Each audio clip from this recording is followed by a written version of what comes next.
രാഹുൽ എന്ന് പറയുന്ന ഒരു കൊടും ക്രിമിനൽ എന്നേ അയാളെ പറയാൻ പറ്റുള്ളൂ. ജർമ്മനിയിൽ ഏതോ ജോലി ചെയ്തുകൊണ്ടിരിക്കുന്നതാണ് നമ്മൾ അറിയുന്നത്.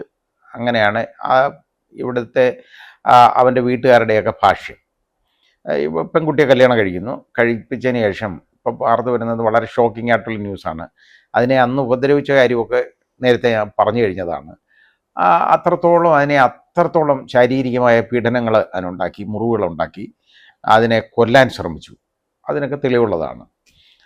അപ്പോൾ അത് കഴിഞ്ഞതിന് ശേഷം ഇപ്പോൾ പുറത്തു വരുന്ന വാർത്ത എന്നൊക്കെ പറയുന്നത് അതിനെ ഈ വിവാഹം കഴിഞ്ഞ് അവിടെ ചെന്ന് കഴിഞ്ഞപ്പോൾ അതിനെ നിർബന്ധമായിട്ട് മദ്യം കുടിപ്പിച്ചെന്നുള്ളതാണ്.